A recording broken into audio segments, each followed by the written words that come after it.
ATC नव्हतं, कोणतीही यंत्रणा नव्हती, एक एअर स्ट्रीप होती आणि विमान उतरत होती व्हीआयपी. हा घातपात आहे की अपघात? त्यामुळे सरकारनं उच्चस्तरीय चौकशी केली पाहिजे. यामागे काय कोणाचं हात आहे, कोणाचा सहभाग आहे? आम्ही महाराष्ट्राचा एक महत्वाचा माणूस त्यात गमावले, अजित पवारांचा. त्याची जबाबदारी डीजीसीएला घ्यावी लागते. न्यायाधीशाच्या अंतर्गत एक समिती करून अशी उच्चस्तरीय चौकशी व्हावी आणि यामध्ये सत्यता पुढे यावी. मी 2 मागण्या केल्या, त्या अराजकीय आहेत. ज्या पद्धतीनं DGC, director general of civil एव्हिएशनच्या अंडर ही सगळी विमानांचं काम असतं, पायलट्स, मेंटेनन्स, वैधता, अवैधता, अशा अनेक गोष्टी असतात. त्याच्यावरती डीजीसीएचं नियंत्रण असतं. आणि गेल्या काही काळामध्ये अशा अनेक विमानांच्या अपघातामध्ये प्रमुख लोकांचं निधन झालेलं आहे.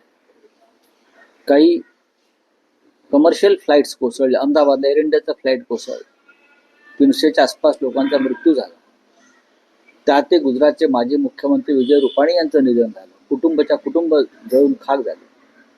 अशा वेळेला तुम्ही फक्त असं एखादा अपघात झाल्यावर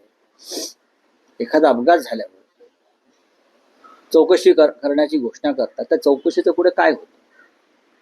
बारामती एअरपोर्टला रडार नव्हतं, अशी माझी माहिती आहे. एटीसी नव्हतं, कोणतीही यंत्रणा नव्हती, एक एअर स्ट्रीप होती आणि विमान उतरत होती व्हीआयपीची. हे जर खरं असेल तर त्याला जबाबदार डीजीसी आहे. एटीसीची यंत्रणा नाही, रडारची यंत्रणा नाही, खाली बारामतीच्या विमानतळावर पुरेसा स्टाफ नाही आणि त्या विमानतळावरती अनेक महत्वाचे लोक उतरतात, अगदी गौतम अडाणीपासून ते अजितदादा पवार आणि शरद पवार साहेबांपर्यंत.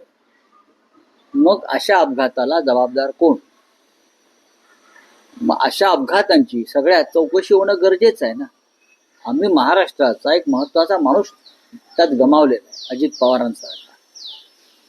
त्याची जबाबदारी डीजीसीएला घ्यावी लागेल. अशा प्रकारचे एअर स्ट्रीप किंवा विमानतळ तुम्ही चालू कशी देता? वैमानिक आकाशामध्ये घिरट्या मारत होता विमान घेऊन आणि त्याला उतरण्याची संधी मिळत नव्हती, आणि तरी त्याने विमान लँड केलं. त्याला कोणी संदेश दिलाय का लँड करा म्हणून? व्हिजिबिलिटी नाही म्हणतायत. एटीसीची यंत्रणा नाहीये तिकडे. पहा ना जाऊन तुम्ही, एटीसीची यंत्रणा नाही, रडार व्यवस्था नाही. ज्या ज्या गोष्टी विमान संचलनासाठी आवश्यक असतात त्या बारामती विमानतळावर नसतील किंवा महाराष्ट्रामध्ये, देशामध्ये अन्य विमानतळावर नसतील, तर डीजीसीए काय करताय? हा प्रश्न उपस्थित कोणाच्या मनात का होऊ नये? व्हायलाच पाहिजे. दिलेल्या माहितीनुसार 3000 मीटर पर्यंत विजिबिलिटी क्लिअर होती, दृश्य मान्यता क्लिअर होती.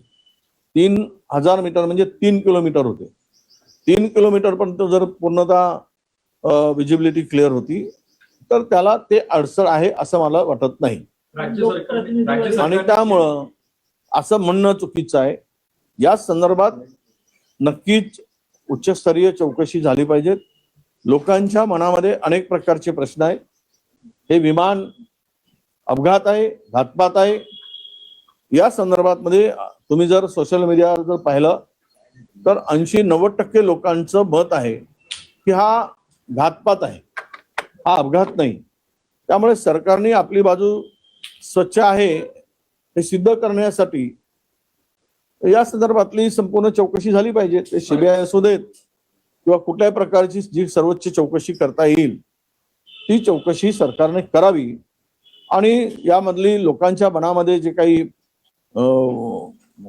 भावना आहे लोकांची आणि लोकांच्या मनामध्ये जो काही कलह आहे तो दूर करावा. राज्य सरकारने मोठा निर्देश सांगितला, सीआयडी चौकशीचे आदेश दिले आणि अपघात स्थळी पोलिसांना बंदी असणार आहे. नाही, सीआयडीच्या कडे फार सीआयडी चौकशी म्हणजे सीआयडी कडे कुठले टेक्निकल आणि एक्सपर्ट असतात. त्यामुळे सीआयडी चौकशीतून फार काय निष्पन्न होईल असं मला वाटत नाही. सीआयडी पेक्षा सीबीआयची चौकशी व्हावी आणि ती सुद्धा पुन्हा न्यायालयीन चौकशी, जे उच्च न्यायालयाचे न्यायाधीश आहेत त्यांच्या अध्यक्षतेखाली एक चौकशी समिती करून त्या माध्यमातून चौकशी व्हावी असं मला वाटतं.